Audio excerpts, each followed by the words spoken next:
Hi everyone. I am very pleased to welcome you to today's global webinar on ESG and defining the future of sustainable finance. To introduce myself, I am Olaf Clemens, partner at Capco and leading Capco's global ESG practice. This month is all about ESG. Of course, also due to the recently concluded UN conference COP26 in Glasgow. I'm even more pleased that so many of you are joining us today, underlining just how important ESG and data is for the financial services industry, energy companies, but also for all other sectors of the economy. Overall, environmental, social, and governance or sustainability dominate headlines this year. A lot of people were closely following which measures and principles have been agreed at COP26 to limit global warming. The financial services industry, i.e. banks, asset managers, and insurance companies, will play a leading role in accompanying the transformation of the real economy. This is also one of the conclusions of the ECB's review of banks' approaches to manage climate and environmental risks, published on Monday this week. Many of the banks that participated recognize that climate and environmental risks will have a material impact on their profile within the next 3 to 5 years. To play this role successfully, one question dominates all the meetings we are having with our clients from the financial services industry globally. What about the required data? Where do I get the data from to manage risks arising from E, S, and G, or report on ESG data, such as the greenhouse gas emissions of one of my clients? Which ESG ratings are available for counterparties I'm working with? And can I rely on these ratings? As you have seen in our invitation, we would like to make this webinar as interactive as possible. Therefore, I would encourage you to use the chat function in our GoToWebinar application, and please send us your questions and remarks via chat. We will do our very best to cover as many of your questions as possible during our Q&A session. It's my pleasure now to introduce you to my co-host today, Harald Glander of Simmons & Simmons. Thank you very much, Olaf, and for Capco for hosting this webinar. My name is Harald Glander. I'm a partner at Simmons & Simmons in Frankfurt in the Funds and Financial Services team. I head our German ESG initiative, and I'm heavily involved in our international ESG team.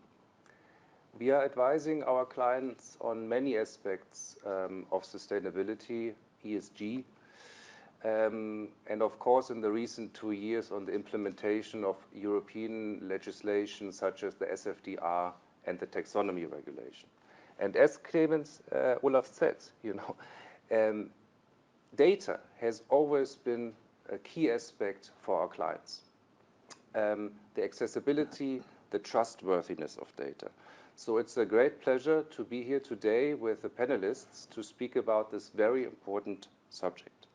So it's my pleasure to introduce 2 of the panelists. First of all, Anita George. Anita is Executive Vice President and Deputy Head of CDPQ. CDPQ is one of the largest Canadian pension funds based in Quebec, with assets under management of around $300 billion. Anita contributes to diversifying the portfolio by taking a holistic view and approaching the various markets, and sits on CDPQ's Investment Risk Committee. This, of course, makes her experience and expertise invaluable for our panel, as she, of course, needs to integrate ESG data into her decision-making process. So thank you, Anita, for joining us in your morning very early. Let me also introduce Paul Dickinson. Paul is the founder and chair of CDP. CDP has been voted #1 climate research provider by investors and is working with institutional investors with assets of over $100 trillion. Thereby, CDP leverages investor power to motivate companies to disclose and manage their environmental impacts. Paul is also the trustee and advisor to various NGOs.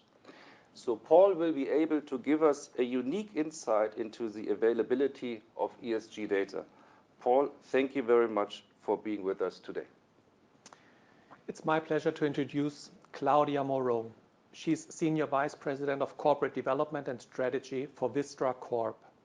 Vistra Corp is an integrated energy company that serves nearly 5 million residential, commercial, and industrial customers with electricity and gas, and owns approximately 39,000 megawatt of generation capacity that includes natural gas, nuclear, coal, solar, and battery storage facilities in competitive power and gas markets across the United States, Canada, and Japan. Vistra Corp already has more than 580 megawatt of solar and battery storage online, including the largest battery energy storage system in the world. Thank you so much for being with us today, Claudia. And finally, sitting next to me is Markus Müller. Markus is Global Head of the Chief Investment Office of the Private Bank of Deutsche Bank. He's a member of Deutsche Bank's Group Sustainability Council. Markus was also a member of the advisory board of the Carbon Bubble project by the German Federal Ministry for the Environment, which assessed and evaluated the risks of the transition towards a low-carbon economy for the German financial system. Therefore, thank you, Markus, for being with us today. And if I may start directly asking you, you have attended the United Nations COP26 meeting earlier this month in Glasgow. Would you mind sharing your views on the results and the outcome of COP26? From your point of view, what are the key takeaways for the financial services industry? And which consequences do you expect for the real economy? And if you allow me a personal question, what has impressed you the most at COP26? So maybe, first of all, thank you very much for having me. And it's really great privilege to be on this panel in this virtual discussion today. Maybe I start with a latter one and then try to answer also the first part of the question. What really impressed me most at COP personally was that so many people are discussing about the importance of the world we are living in, and not about the economy itself. That the discussion was really around the fact that society and economy is embedded in nature and is based on nature. This was something which really moved me personally.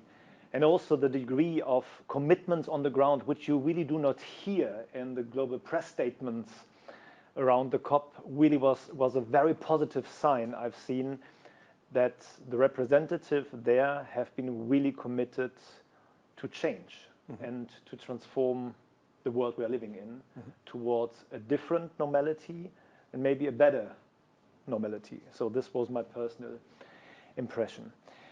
And this answers already to a certain degree some parts of your first part of the question. For me, what was different is the following. We really now have also with GFANZ, so the Glasgow Financial Alliance for Net Zero, 40% of the world total financial assets committed to net zero.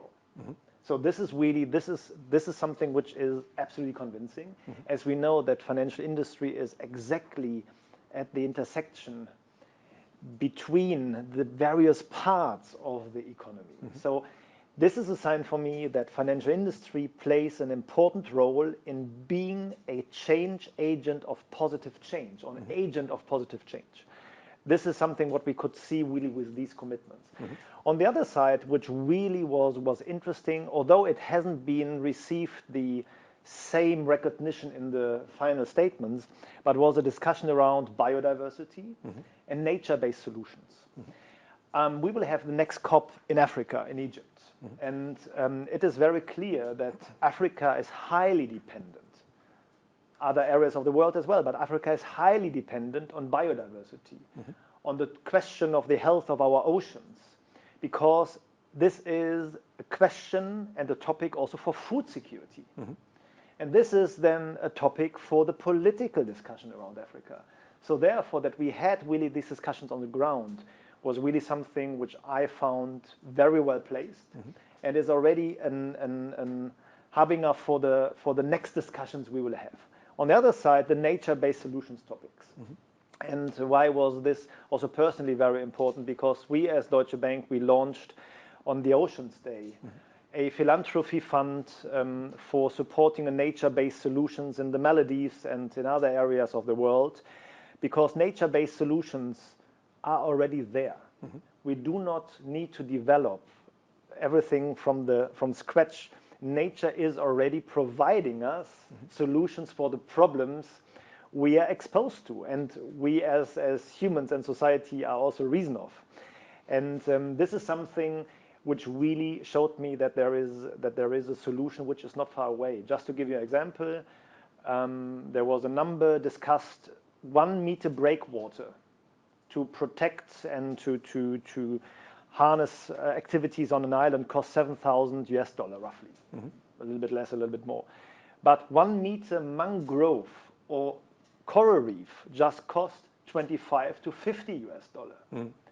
And this means that all countries who are exposed to coastal degradation and coastline problems can really have here a far better solution than an artificial defense solution, which never will be stable enough to counterbalance all the repercussions. And they can then use the budget for more inclusive topics as well, for education, for innovation.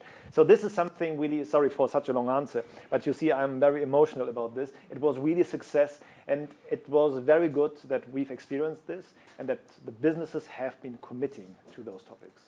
But therefore, thank you so much also for this a little bit longer answer, because I think a lot of us have not been there at COP26, and therefore it's very good to get also this kind of feedback and impression, and that people are taking very seriously the questions about how we are dealing with society, with environment, and protect environment. But maybe that's a good point also to hand over to you, Paul, because since the inception of the CDP, you've collected environmental data for more than 20 years. Therefore, you're sitting, let's say, on a unique data set covering environmental data of corporates across all industries, but also of cities, states, and regions. I'm pretty sure that you have followed and also been there, I think, at COP26. And therefore, what's your take on the outcome of COP26? And what kind of trends do you see in the data that you are having over the last couple of years? And also, which role will data play from your point of view on the transformation journey, which we are all about to embark? And Markus just said that, i.e. from getting where we are today towards a more sustainable economy. Thank you, and great to be with you. I think that my first observation would be, Markus spoke about a different world, kind of maybe a better world. But I mean, that language doesn't really take into account big risk. For example, if you look at the response we've had to COVID-19, stopping the airlines from flying, the police tell you to stay in your homes, it's really serious government response. But actually, if you look at the impact of COVID-19, it's probably just reduced expansion in population by about 20%. That's just the acceleration in population. Probably gone from about 80 million more people to 60 more million people each year. So actually, it's kind of pretty trivial problem, but huge government reaction. Whereas with climate change, we have an absolutely enormous problem and kind of no government reaction. And I think this is extremely important because citizens and investors and governments are being exposed to ever larger amounts of risk, and they're not doing much about it. Now, in 2021, CDP had about 13,000 large corporations report through us, about 60% of the world economy reporting about 80% of emissions. And CDP data, we sell it to people like FTSE and MSCI and S&P. So many of you will already be using CDP data in your environmental products, and it's on the Bloomberg terminals. But I wanted to make the critical point that there isn't a world government, actually, but the COP was really more like a world courtroom than a world government. And I think that the key point I would like to make is that I think we're going to need to make our own weather here. What do I mean by that? I mean, we're now at a point where, the GFANs, Markus mentioned this $130 trillion of asset managers, asset owners committed to net zero. We've got 2,000 companies in science-based targets, more than 1,000 of them with accredited science-based targets. This is trillions of dollars of capital. And we've got non-governmental organizations. And of course, we've got scientists absolutely terrified, warning us that we've got to reduce emissions 7.5% a year.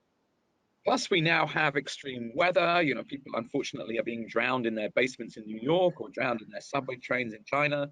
And fires are cutting across California and Australia and terrifying people. And we had a very powerful youth activist from Kenya spoke of 2 million people in her country facing climate-induced famine right now. So I think the point being, if we're going to cut emissions 7% a year for the next 10 years, we're going to need really strong new laws all over the industrialized world.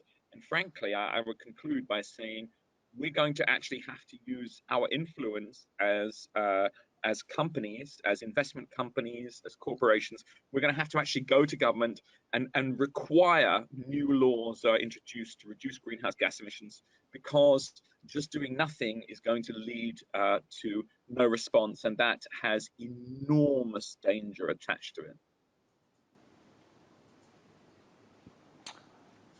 Thank you very much, Paul. I want to switch quickly to the subject of regulation and data, and would like to address the question, first of all, to Anita, but Paul, I'm sure you will have a view on that as well. I mean, from my perspective, at least, the requirements are really driven by the likes of SFDR or taxonomy and the like of international regulatory initiatives.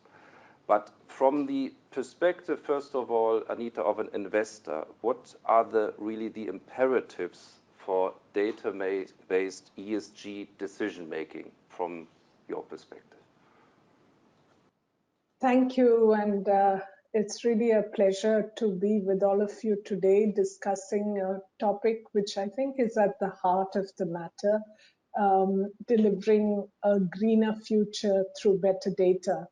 And I really enjoyed listening to both Marcus and Paul, who've been there at COP26.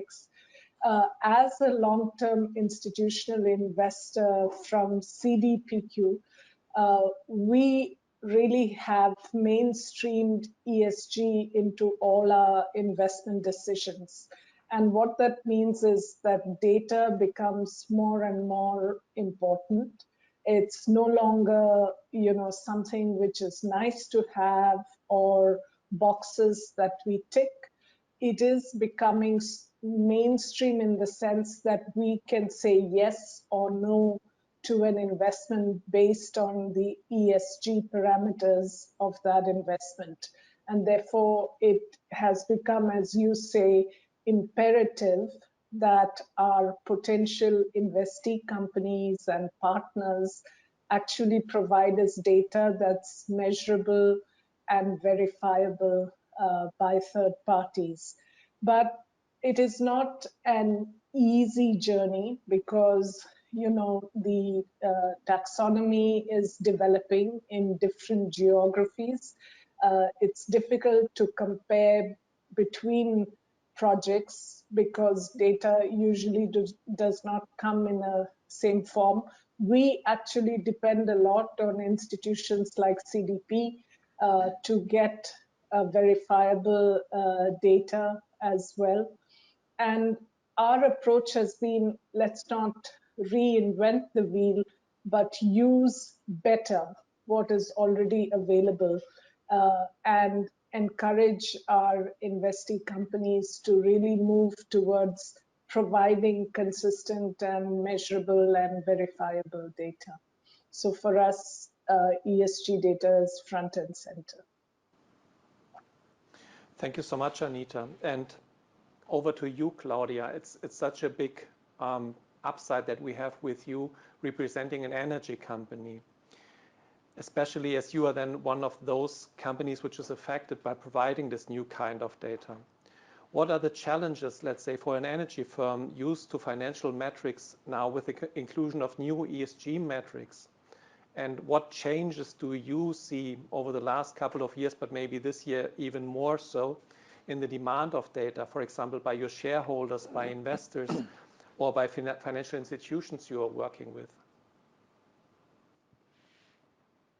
Well, if I agree with some of the points that Anita made, you know, one of the biggest challenges for ESG reporting, and this is true for Vistra and others, is the consistency of data and the lack of a universal reporting framework. You know, the materiality of the ESG data that my company, you know, is responsible for providing, and others, it's very fact specific. And so it's not easy to apply a similar framework to a company like mine that's, you know, reporting on, you know, our generation portfolio and all the, you know, environmental aspects of that. You know, to compare that to even another company within our own industry or a different industry, you know, that is, I think there's real challenges with that. You know, there's several competing frameworks, so different companies choose to use one over the other. You know, for Vistra, you know, what we've learned is we report through all the variety of frameworks available. So, you know, that way are the investors, and, you know, those that are looking to us for that reporting, you know, have the format available that's useful for them. But you know, that brings its own challenges. You're taking huge amounts of data and trying to fit it into a variety of different measures, which takes time, money, and you know, the goal being that we're trying to provide transparency, provide that data, tell that, you know, to translate to those like Anita and others, you know, what our commitments and focuses are. And so, you know, it's doing it in a manner that you know, resonates, and it's easy for them to, you know, to get to the bottom of it. Okay. Thank you. Let's turn to the ESG data providers. And it has long been sort of called out by the asset management industry that ESG data providers should be subject to some form of regulation. And in fact, just today, there's news that the IOSCO has published certain standards in this respect. Now, asking the panel, and I think, Paul, maybe first of all to you, and then maybe Markus, if you would like to comment on that, who should be responsible for the quality, the reliability, and the trustworthiness of data? Should it really be state-driven, so by regulation, or should it be the free market? What's your view on that? I'm delighted to go first, and you know, I think the model for CDP, I would say, we started globally, but our model is exactly the same as financial accounting. That is to say that companies each year report to us on their performance. And you know, when we started in 2002, we sent our first information request 19 years ago. Really, no companies were reporting on their greenhouse gas emissions. You know, now I'm pleased to say that there are 13,000 reporting through us. But I mean, the reality is that this needs to be undertaken by, well, with supervision from the government. Now, there are two approaches to this. One is to say that you pass a law, and for example, the IFRS Foundation have just set up an International Sustainability Standards Board, and we have an organization inside CDP called the Climate Disclosure Standards Board with expertise in accounting standards, and we have transferred all of them to the IFRS's new organization because we believe it is possible for governments to, well, for corporations to adopt IFRS standards, or in the US, FASB standards, without the need for primary legislation. So accounting standards are a great way to go, and then auditors will verify against accounting standards. But I just want to make a second point, which is what you actually want to do is to make a cost for greenhouse gas emissions, for example, if we talk about climate change. If you make a cost for greenhouse gas emissions, then you will find that the greenhouse gas emissions have a value, a financial value, a significant financial value. And then you find they are automatically participating in the financial reporting, which is already governed under law and with this audit system. So I think, it's great to accelerate the kind of voluntary systems, and I'm very proud of CDP. But in the end, you've got to make such large costs for pollution that they surface in the existing financial accounts. And when that happens, and we're reducing emissions 7% a year, then we will be safe. But I just want to emphasize to everyone, we are currently not safe. Yeah, so I'm inclined to agree to Paul, and I know it's a little bit boring for a panel that we don't fight, having two different opinions, but it shows at least that your selection of speakers was a very, very good one. So no, I'm really inclined to agree with what Paul said, but let me put an emphasis on some more aspects. So as I already have said, being embedded in nature is, I think, a very important part also for economy and companies to understand. And what Paul just said for greenhouse gas emissions, this counts also for the systemic effects of nature. For instance, if a company is using water, it is not just a flow component in the accounting of a company, it also has a systemic effect where the water is taken out. And it has an effect on the environment or on communities. And these costs needs to be also factored into dedicated accounting models. So therefore, I'm really also an advocate for putting this into the accounting framework, because if we try to reinvent what we are doing, it won't work. It is something which needs to be integrated in the way how we do things. And also the topic of economics. So what the problem is that societies have used economics wrongly. So GDP is flow data, is not assessing the stock. But we need to start thinking about nature as a stock, as a fundament of our doing, because nature is an input factor in our economic process. But we are just measuring the flow, so what we are harvesting from nature, and not understanding that we are destroying nature. So I call it nature as capital, and also natural accounting, which absolutely dovetails to what Paul said. And last but not least, we also need to understand that we do not need data for the sake of data. We need data for the sake of transformation, reflecting cost, trying to get back into our mind the difference between price and value. And then the last step is also getting a clear differentiation between ESG and sustainability. ESG, in our point of view, and G20 and so on, has also gone into this direction. ESG is providing a framework for more resilience, excluding things which are exposed to a mid to long-term fundamental risk of transformation, but also physical and liability and reputational risk. So this is one risk framework. And sustainability is, for me, a framework which asks after the innovative part of a new defined normality, which is worth to support that we get these new future in place. Because it's clear that jobs will change, have to change, because of a change in economic model, that companies have to change their strategy. But this must be based on a positive narrative for the future. And this is something what SDGs and the topic of sustainability can give us a hint about in which direction we should transform. Thank you so much. And maybe, as we are always speaking about ESG as one general acronym, I would like to get into a bit more of the details in terms of E, S, and G metrics, because there are different aspects to this. Anita, if I may pass this one to you, who is responsible for the balance between E, S, and G? So environmental, social, and governance. Is it the governments? Is it the society? Are fund managers or financial institutions responsible for balancing E, S, and G? And what do you think, or from your experience, what consequences do companies have to expect in case they are falling short of one of those metrics?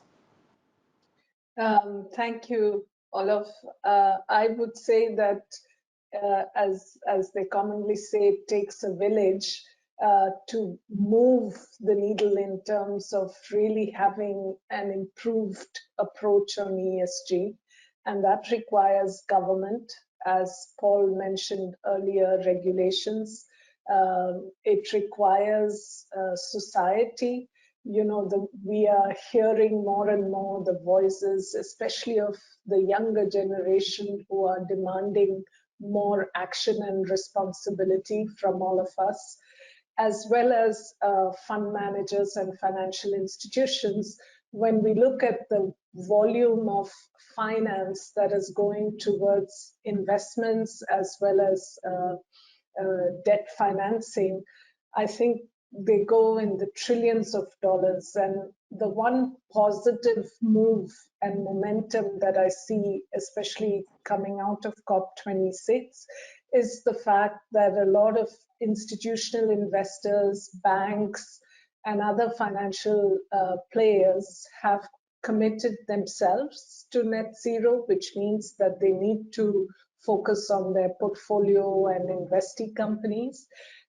Also, it sort of now, because of greater availability of data, the expectations that, as Paul mentioned, the sustainability standards boards, there is expectation that these different elements can be measured and should be measured, and therefore financial institutions like ourselves, especially as we look at a long-term horizon of investment, not just at the investment go, no go decision point, but also through the life cycle of the projects, we are looking at this data, right? So coming to your question of how do we, who's responsible, I think each and every player, stakeholder is key to making sure that we keep moving in the positive direction. For us, as an institutional investor at CDPQ, I have to say that the E and the G initially were areas that we focused on. So in 2017, when we came out with targets for ourselves, it was on the carbon intensity per dollar invested, as well as the volume of green investments that we are doing. A key factor that I think is interesting to share is that each and every one of us investment teams had targets on these measures, and our remuneration is directly linked to our achievement on those targets. So that really brought front and center the E into focus. The G also has been important because, you know, there is a big awareness that unless companies are properly governed, you risk losing money, and therefore the G has had its place.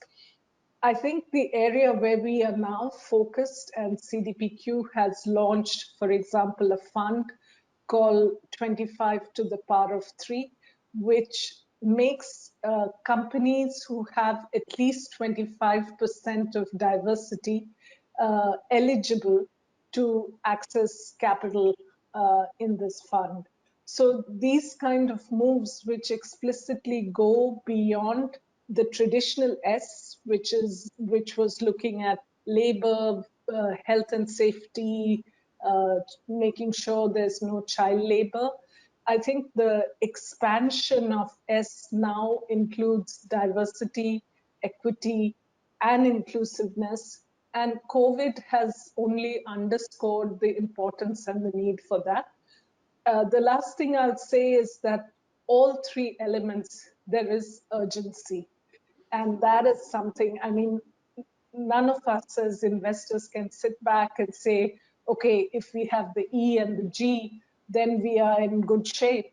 I think today the world has reached a recognition and a point where the E, the S, and the G all have to be monitored, measured, and disclosed. And I see that trend already happening.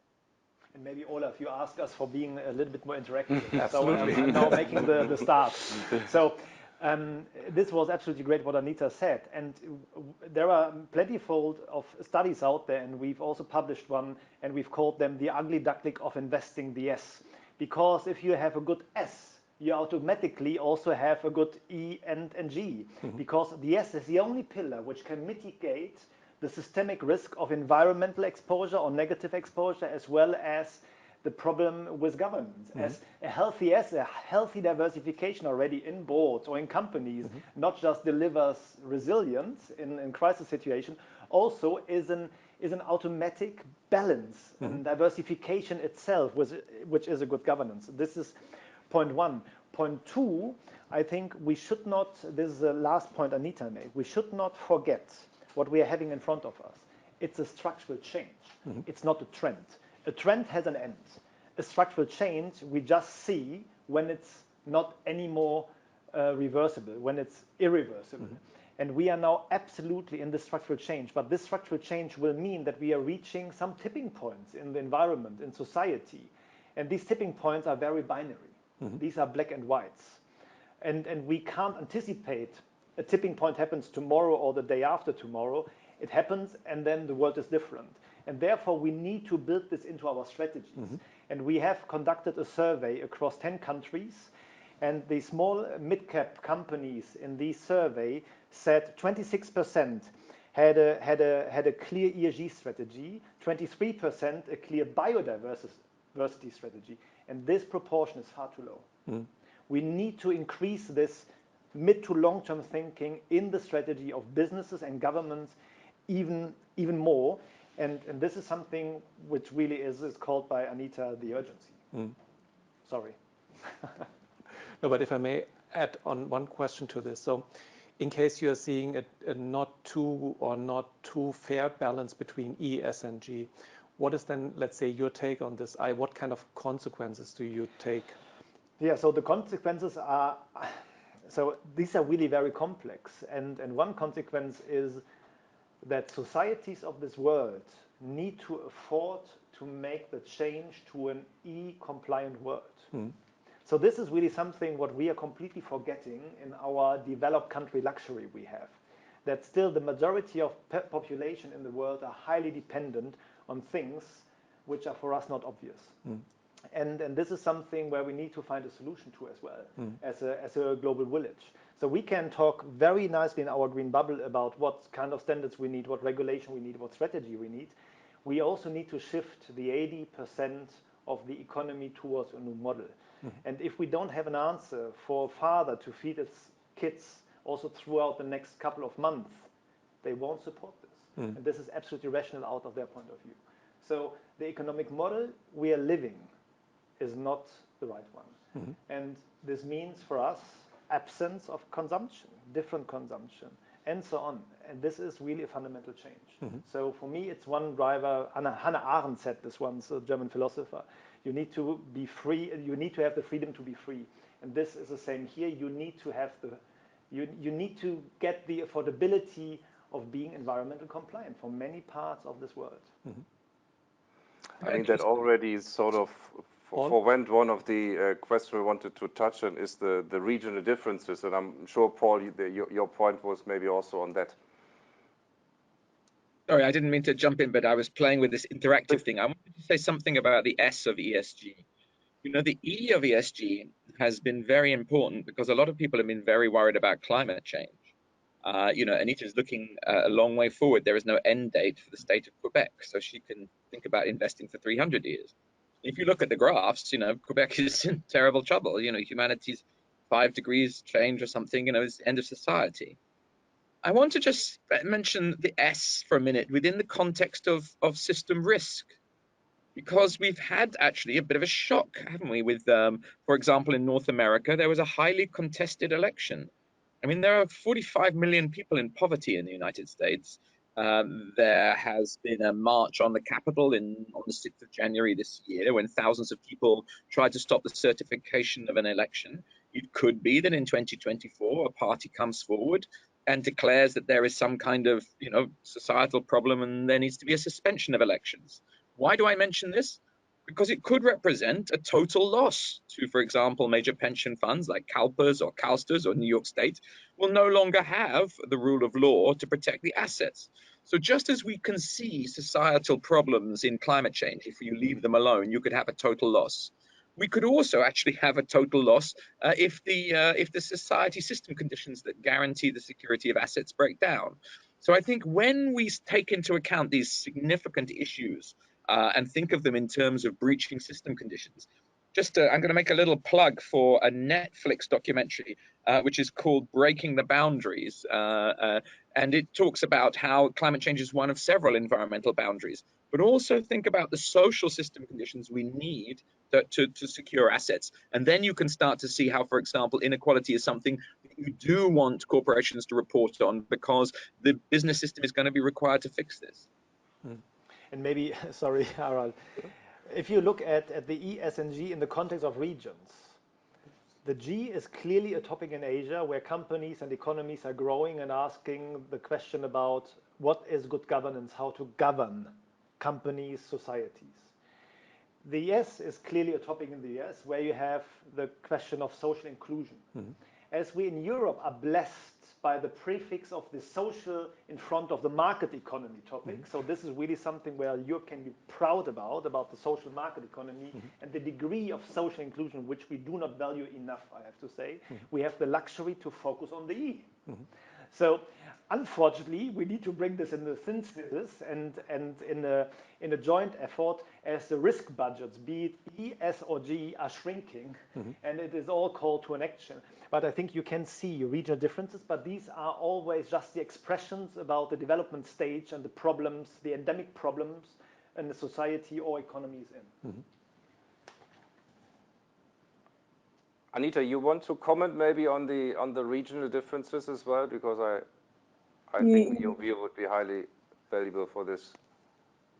No, I actually both what Paul and Marcus said sort of speaks to that in different regions you have different challenges. And I think, you know, the world had made a lot of progress in terms of moving people out of abject poverty above the poverty line.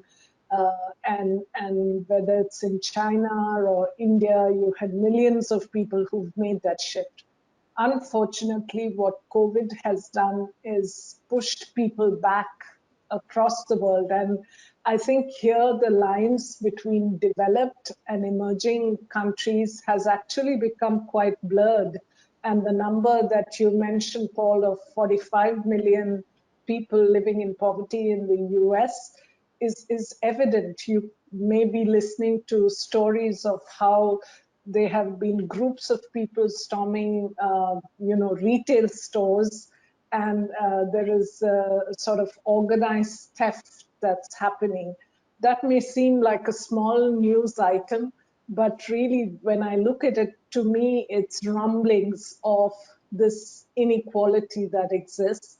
It's between countries, and one of the big challenges, like in COP26, is that there is a feeling, especially among the emerging countries, that more needs to be done to help these countries make the transition that Europe and to some extent the Americas have made. At the same time, within countries, you also see the increase in inequality, and it's pretty stark. And I think that's what's going to actually surface as a big risk, which I think a lot of investors, governments, policymakers are underestimating. And in some ways, I feel that COVID has been a great equalizer in that all countries have been affected severely. All countries are facing the same tensions. And the one aspect that we haven't mentioned, which I think will add even further to the challenges of S, are the climate refugees.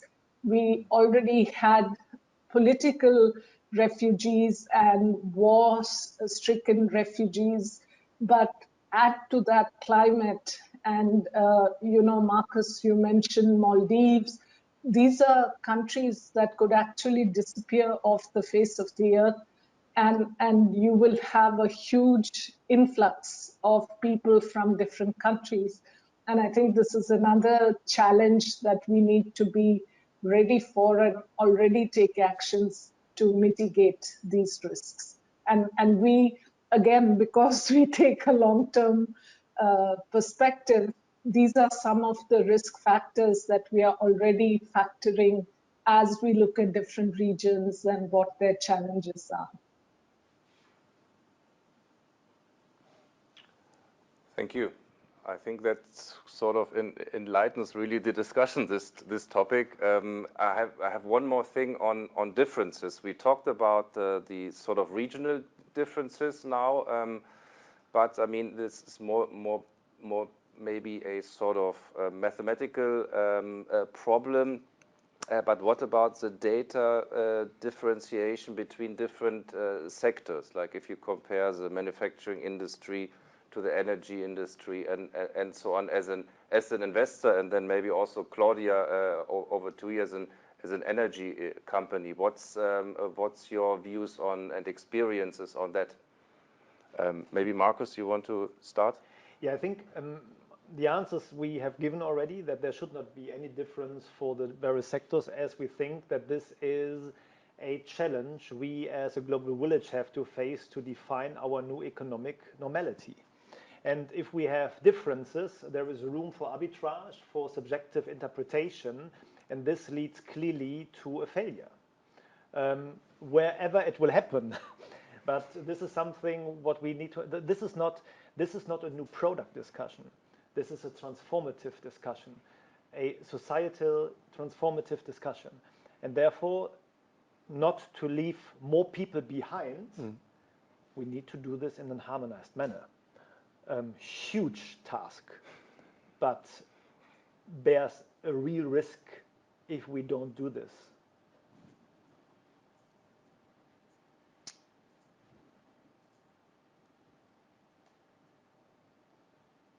Perhaps I could add on to the question, though. I do think there's challenges, as we discussed before, in comparison, or in trying to look at one industry versus another. It's not, I would argue, it's not necessarily poor data being provided by one or the other, but within the framework, some of the questions might not be relevant to one industry or another. That's a challenge that we face.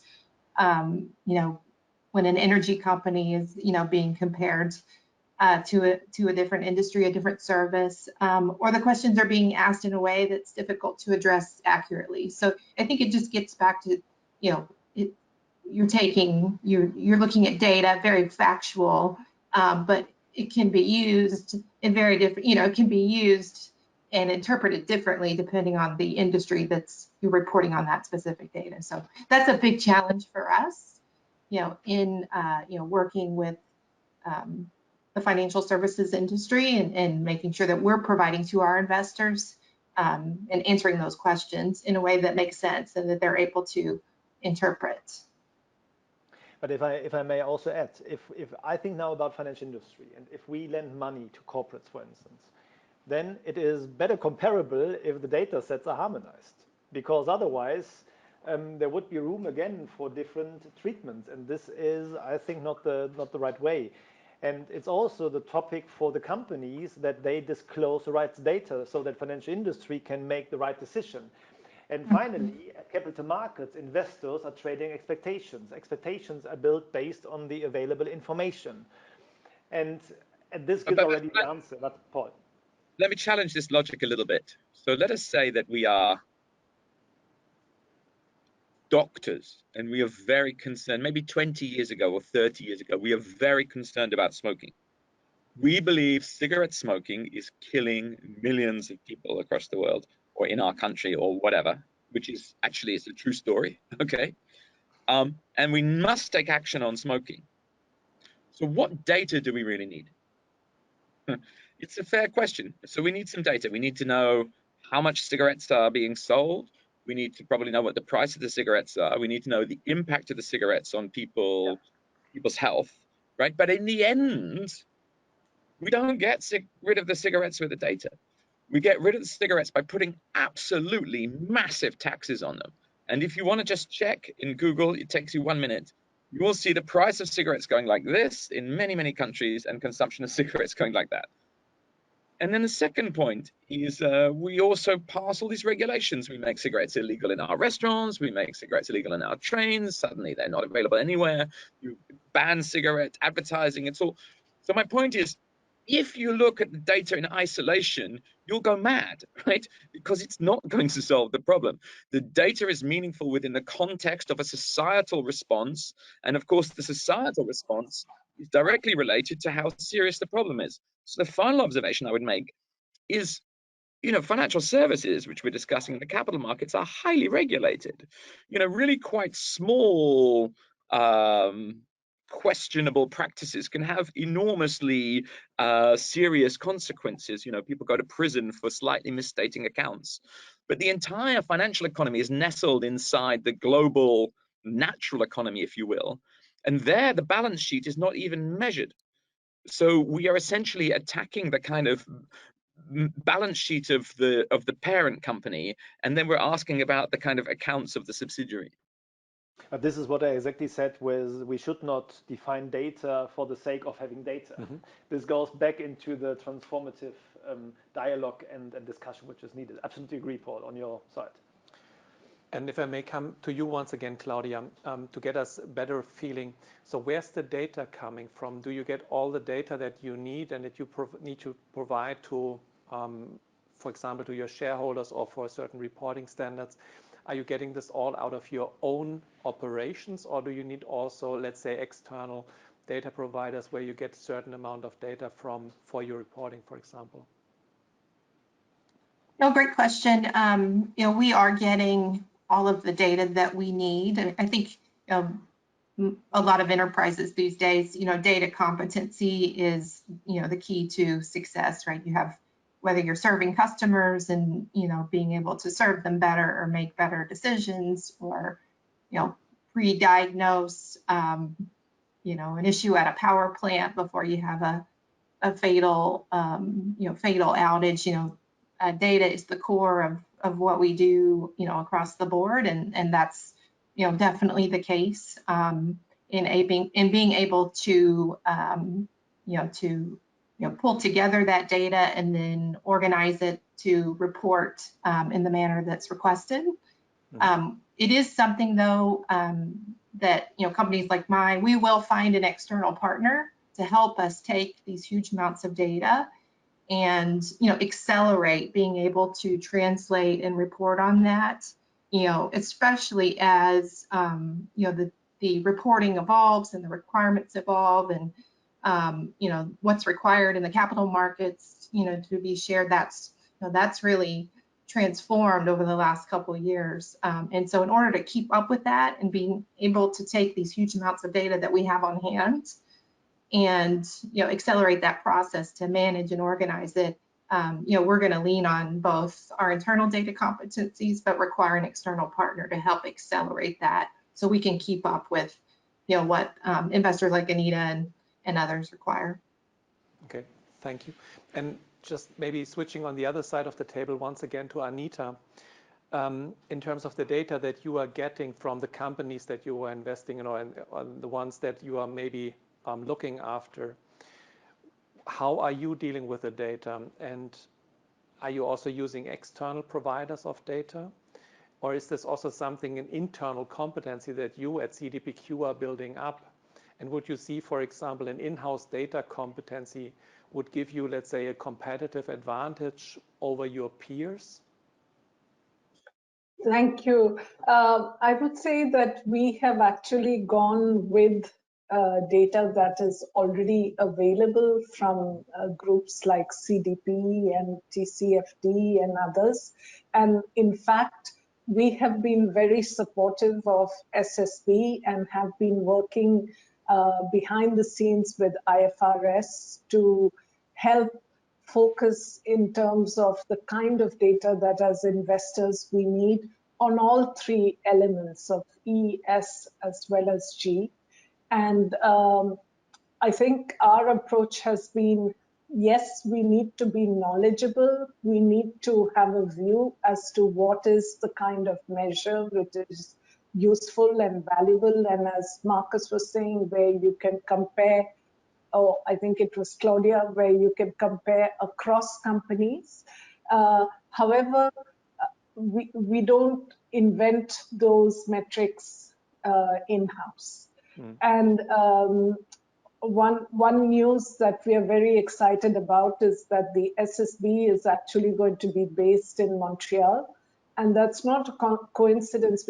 We really worked hard to say that this is such an important role and function that's going to be played, which is going to influence our investment from here on forward, that we feel that it is an effort where despite being one institution, we should put our weight and our viewpoint forward. One thing I would also say is that in the area of environment emissions and energy intensity, etc., there seems to be more progress on data and measures. Where there are more challenges is really on the S and the G aspects. However, I do, as I mentioned earlier, I do think these are equally important, and therefore, it will be very interesting to see what the SSB and other groups come up with on the S and the G. We have actually taken a view that as CDPQ, we should start creating these measures so that you define it as best as you can, and then you keep evolving and refining it. And we've made a start with listed companies where we are finding more of a challenges with private companies. But my sense is that sooner than later, we will be moving from listed companies. The last point I'll make is that we realize that just as CDPQ, we can have standards and measures that we seek from our investee company, but there is a power of collective action. And so we created, along with other institutional investors, the Investor Leadership Network. Now we are 15 institutions, long-term institutions, with about $9 trillion under management.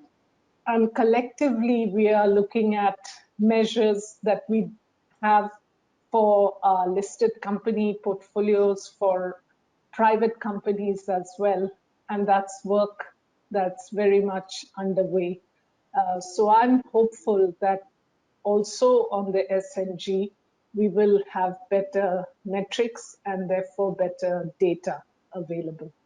I mean, that's an interesting point. I mean, as you know, in Europe, of course, the EU taxonomy is only available for the E, and the S has been in really baby shoes, yeah, with the paper out there. So thanks for sharing your insights on the ideas for metrics of an S taxonomy.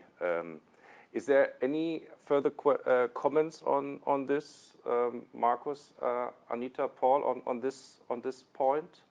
One tiny point I want to make: there is an NGO which I'm pleased to chair called Share Action, and within it is something called the Workforce Disclosure Initiative, and this is very much like CDP, but for the S of social.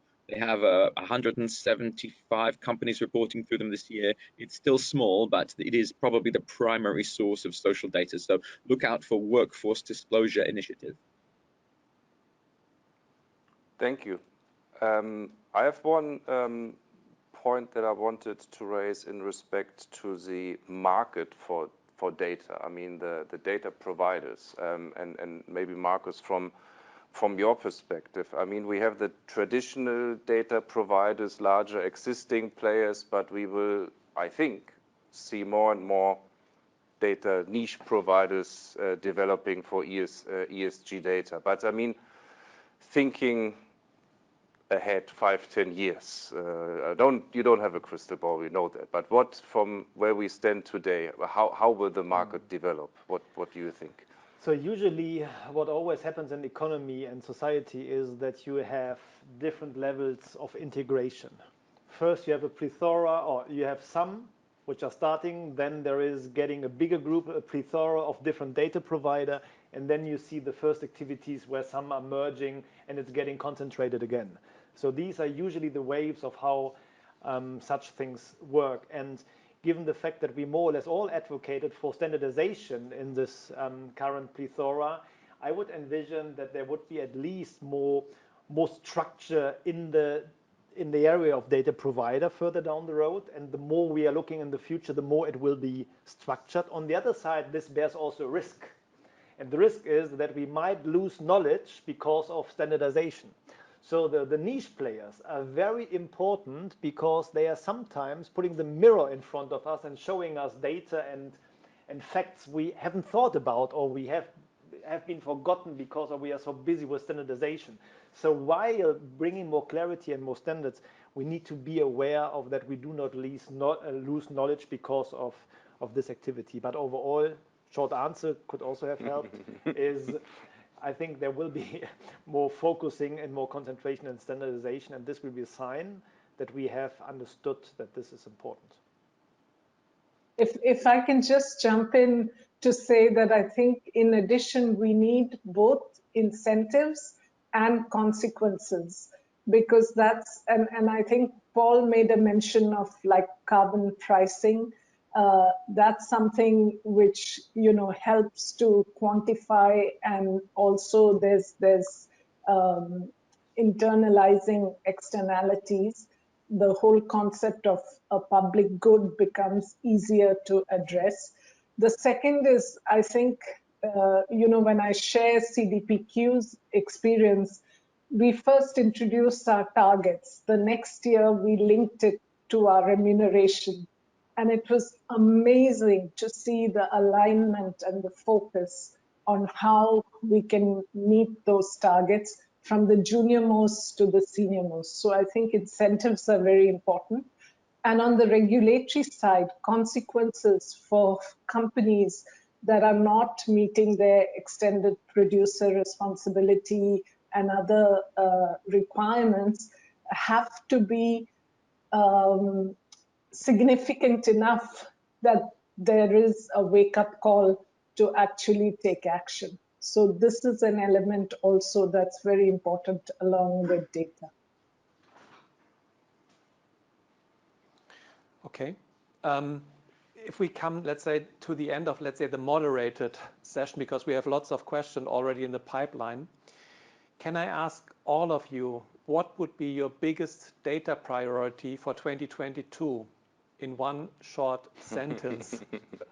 I know that might be a bit of a difficulty, but if you can share what would be your, for example, starting with you, Markus, what would be your biggest data priority for 2022?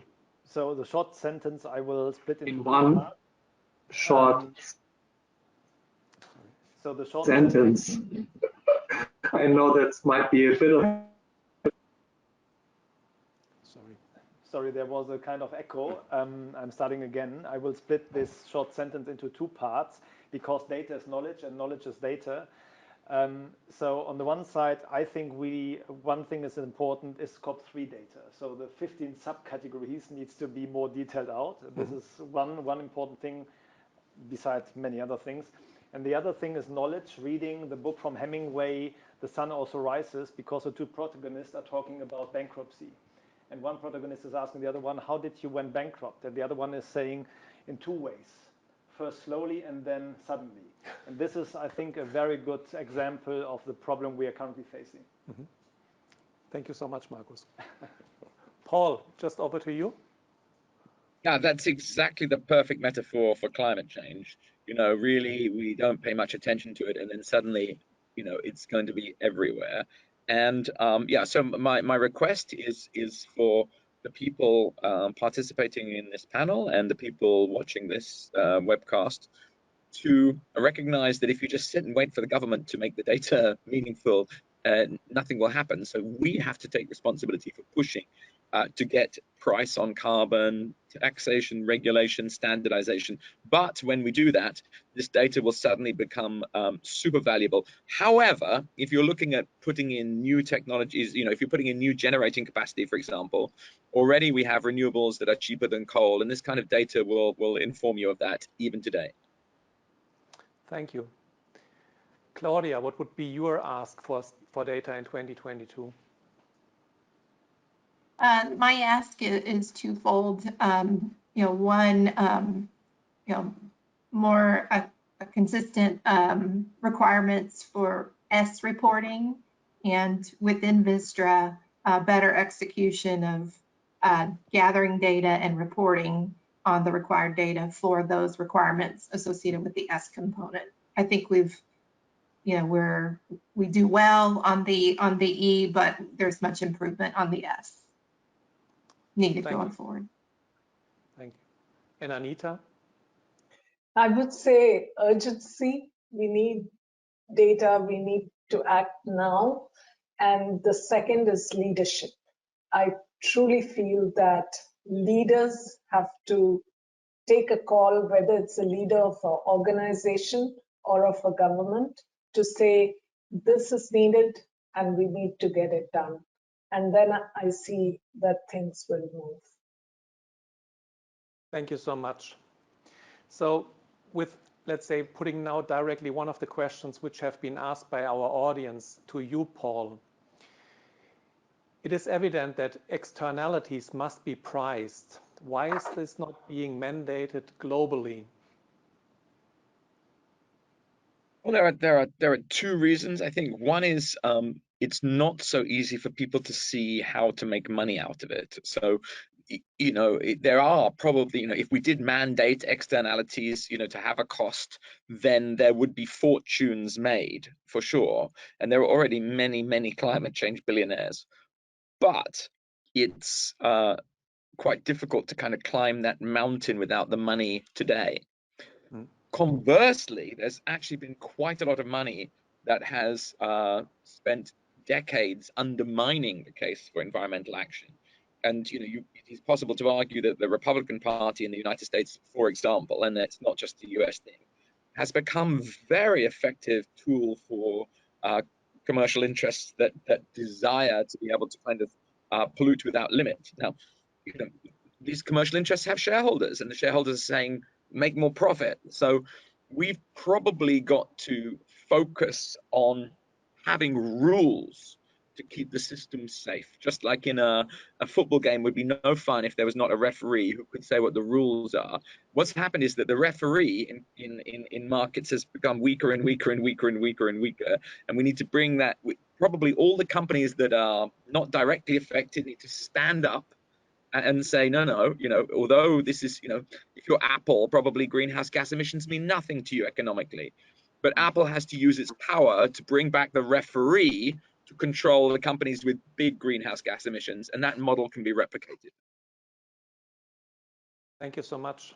The next question goes to you, Claudia. Sorry, can you? Yeah, of course, no problem. There's an interesting question from a fund manager, and I think it neatly sort of fits into what you said on the data providers.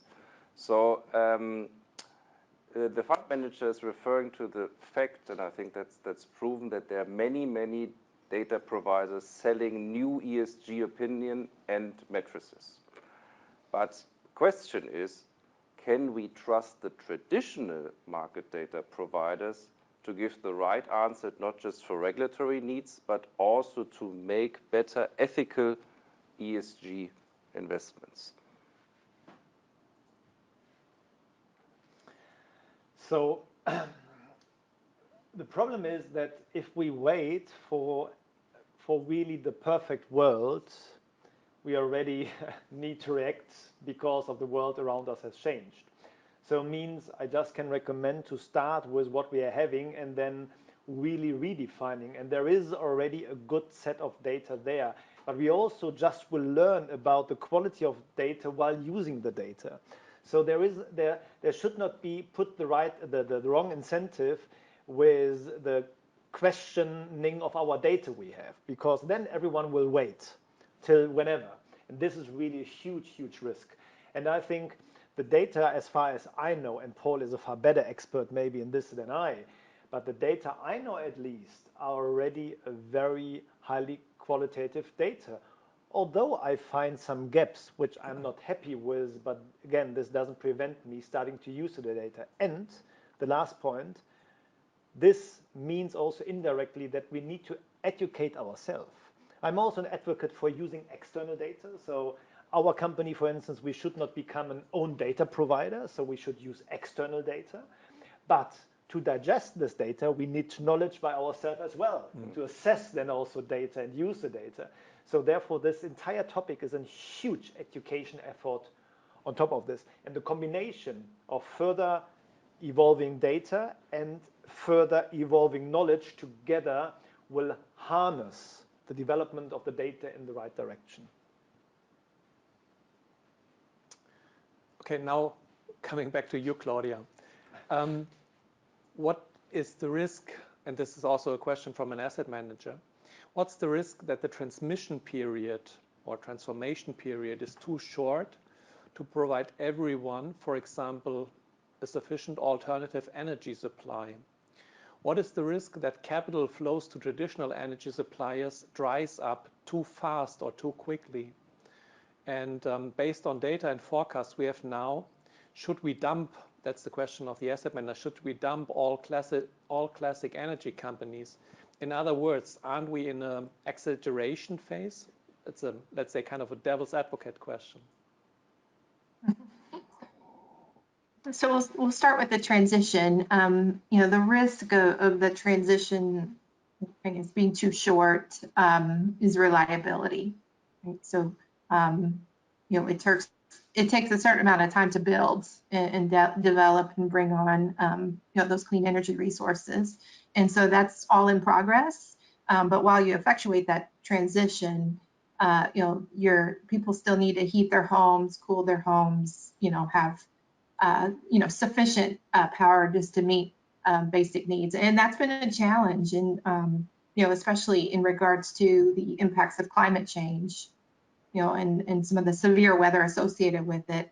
You need reliable resources online while you can effectuate that transition. So that's something for, in particular, those regulatory bodies that have oversight of reliability in different parts of the country, to effectuate that transition in a responsible manner so that people are always safe. So that's a key. In terms of access to capital, for traditional energy companies, there is available, or there are those that in the capital markets that are focused and are providing access to resources to effectuate that transition. So I think that's a real key, and we are seeing that, so that you have access to those dollars to make that transition, because I think the reality is you need everybody to move in that direction and move as quickly as possible, and that includes those traditional energy companies to transition out of fossil fuels to cleaner energy resources. So we are seeing that in the capital markets, and I think that's an effective way to ensure that acceleration. We have a question here to picking up on something that Anita said, and I think probably best for Anita to start with that one on diversity. The question is asked by a representative of a bank, asking how one should define diversity and what metrics should be used. Thank you. So actually, we had a lot of discussions around this topic before we launched the 25 to the power of 3 fund. And we decided at CDPQ that diversity has to be a broader definition. So it's diversity of all kinds, gender diversity, as well as LGBTQ, any group that is marginalized in society, and you need to bring in that viewpoint and that mindset. And actually, we even debated diversity in terms of mindset. So finally, the diversity definition for that fund is includes all of these different forms of diversity. It is more difficult to measure. It is less standard, and one has to really work to get that data. But this fund, while it's a $200 million fund, I feel it's a big start in terms of really defining what we mean by diversity and then coming up with the metrics and measuring. And it's providing the incentive of companies that follow that to have greater access to capital. Thank you. Maybe the next question is probably one for you, Markus, but also maybe in your direction once again, Anita. I think you gave the example that with a strong S, you can fix any kind of E or G issues. Could you give us a bit of a better or a more in-depth example of your comment that this S is fixing E and G problems? And do you have it's also a question from an asset manager, is there a case study where you're referring to which illustrates this? Yeah, so the case study you can download from our homepage. I don't want to put in an advertisement block for ourselves, but as I said, it's the ugly duckling of investing, the S. So there you also see a reference to other studies like from the Catholic University in Milan, which has really calculated the impact on the systemic and idiosyncratic risk of the S. And I put it very simply. So portfolio managers always think that diversification is their own invention, and this is not true. Nature has invented diversity, and due to two reasons. One reason, diversity is a natural hedge because of being diverse and counterbalancing exaggerations from other parts in this mix. On the other side, the differences between two or multiple things are the breeding ground for innovation. So if things are not different, you don't have any reason to change. And this is the reason for innovation. So this says more or less everything for me, and gives everything for being an example why the S is so important. Because if you have diversification, you automatically have a balance, and at the same time you have a breeding ground for innovation because of differences. But diversity in a company must be also governed. So just diversity itself, it's not the panacea for everything. So there needs also be a governance, a definition of it around this. And last but not least, I think the S shows me that if you have a healthy S, people understand the impact of environment to themselves, and also the need for living in collaboration with others. So I always say cooperation is a better way of competition, because just together you have more than if you're alone. And this is also something, if you have a diverse team, you really have great ideas. If you just talk to yourself, maybe not. So these are very simple examples, but I think this says, for me at least, everything. Just to add to that, Markus, I would fully agree with you.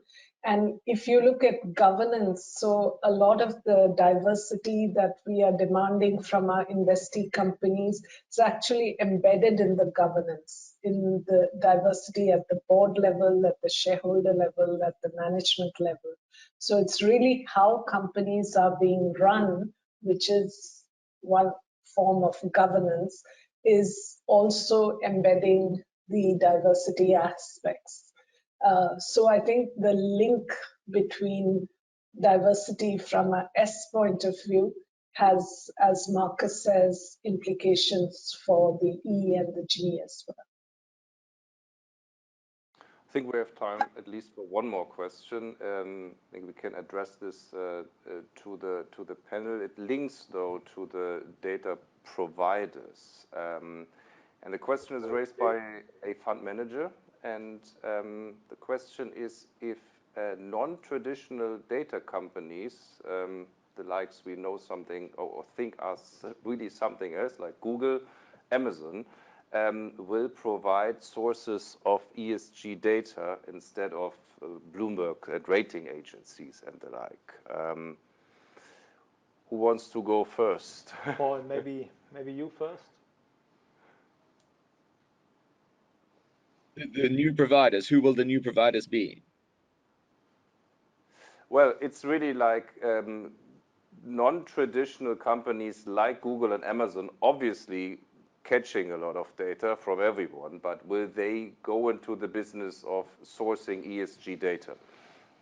I mean, I would say that if we want to understand ESG data when it is really meaningful, it is just going to be like other financial data. So you do see an enormous ecosystem of financial service providers, Bloomberg, investment banks, analytical companies, corporate governance companies. So just think of all the different data providers that there are in conventional financial analysis, and think about how fintech is extending that. There's even like governance technology now, companies like Tumelo, where pension fund members are communicating directly with companies through apps. But yeah, I think that the innovation, geospatial data from Google, the kind of ubiquity of the internet, companies like Microsoft with a sort of central position and everything. I could talk about this for hours, but I'm going to conclude by saying, I think we may have a much more direct relationship between our investments and our society, and think about who is most likely to be the intermediary in that relationship. Could well be an Amazon or a Visa or your bank or some new asset manager who intervenes and offers people the ability to use their political power through their economic power. I would see this similar but differently, and the thing is the following: that if this really happens, what we have already talking about, that data must be provided by companies, that they get the money or the support from banks, from financial markets, then data is already provided. So then I do not need someone else. And let's be honest, data is already there. We already have millions of attributes of data, every single person. It just needs to be channeled and used. And this will be done via standards, definitions, disclosures, TCFD, TNFD. And as we are all part of these developments, every one of us, be it a company or be it a conglomerate, association, whatever, needs to provide these data. So therefore, I think maybe these companies would love to hear that they will be the new data provider. But to be honest, I hope that we will manage this via the natural transformation and are not anymore reliable on single companies to provide this, as every one of us needs to contribute to this transformation with providing data. I think, although we have lots of more questions in our pipeline, but we are almost running to the hour. Therefore, let me summarize some of our key insights from the discussion today.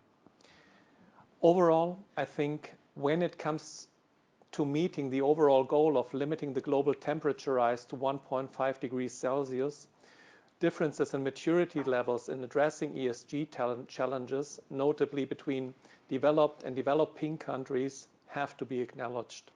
I think, Markus, you were saying, like, we are, especially here in Europe, living in the luxury situation that we are currently can take care of environmental matters more than about social and governance.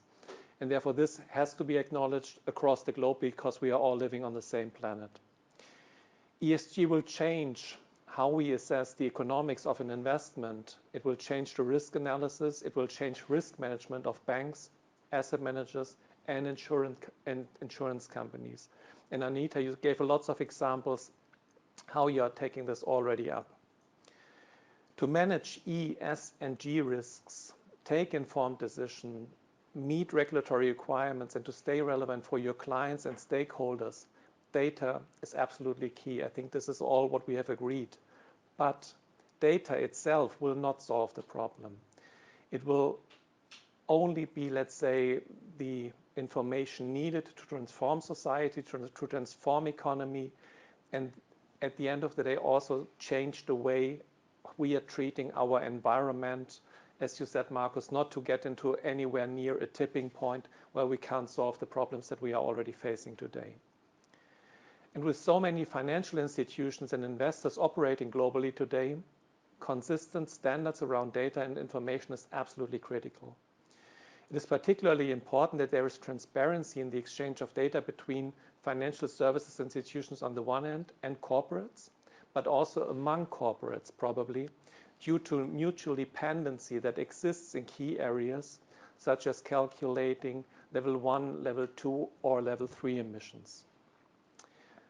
But while data exists, and Markus, you just said, and Paul, you can tell a story about this, the data is existing and it can be accessed.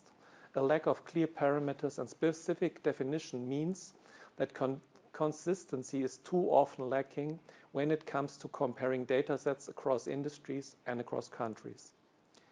The challenge now for financial services and corporates alike is the standardization of those data elements to ensure that the real economy can play its role in meeting the goals set out by the UN and other supranational bodies, as we have just heard at the COP26, for example. Because at the end of the day, you said today, society and economy are deeply embedded in the environment that we are all living in, on the planet that we are living in, and we need to always take this into account when taking decisions. Therefore, I think also on behalf of Harald, I would like to say a very big thank you to all our panelists, to Anita, Claudia, Markus, and Paul, for being with us today and sharing their views on ESG and data. I would also like to thank you, our esteemed guests, for joining us at the webinar today. We are looking forward to welcoming you again to our next Global ESG webinar, most likely in the first quarter of 2022. So thank you all for being with us today, and have a great day, everyone, and take care. Thank you. Thank you. Thank you.